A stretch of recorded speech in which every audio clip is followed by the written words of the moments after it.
Welcome back to the Making the Madness YouTube channel. This is Jonathan Warner here, and we're going to discuss the breaking news that MaCio Teague has decided to return for his senior season. Teague averaged 13.9 points per game, 1.9 assists, 4.6 rebounds for the Bears last season. He shot 35.5%, was really kind of that secondary playmaker alongside Jared Butler, uh, Davion Mitchell as well at the guard spot. That was a really good combination for the Bears as they were able to have a really successful season. They went 15-3 in Big 12 play, 26-4 overall. They would have been a one seed in the NCAA tournament had it happened. T had a pretty good season overall. He kind of tailed off towards the end of the season.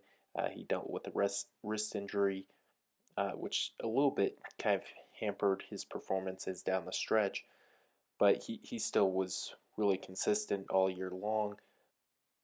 The key now for the Bears will be the decision of Jared Butler. We don't know what he's going to do. He averaged 16 points per game, was really kind of the leading scorer, the do-it-all player for this team. He just, averaged 16 points a game, shot 42% from the field, 38% from three. He was kind of that do-it-all player for the Bears. They'll need him to be back for them to be at full strength. But even if he's not back, Teague, I think, steps into that role as the leading scorer. I think he does so nicely, but certainly they're a different team when they have Jared Butler in the fold. With Butler in the fold, I think this consists as top three team going into next season.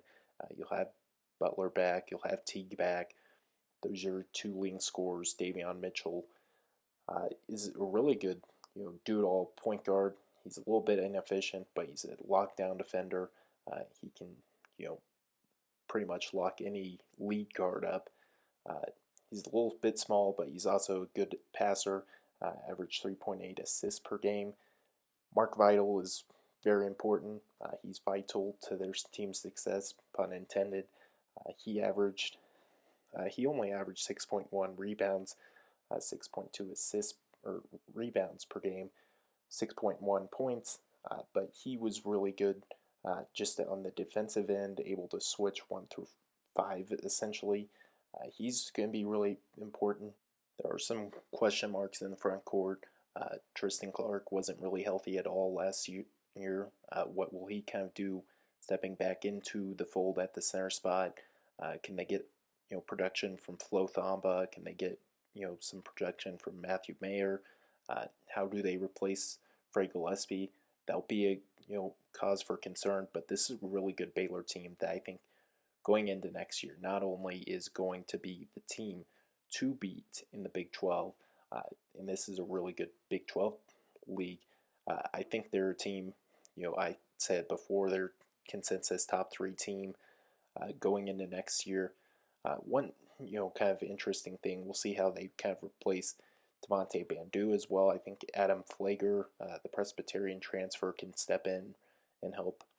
Dane Dangia, LJ Crier, Zach Loveday. We'll see what they get out of that freshman class, but this is a really good Baylor team that is set up to have a really good season.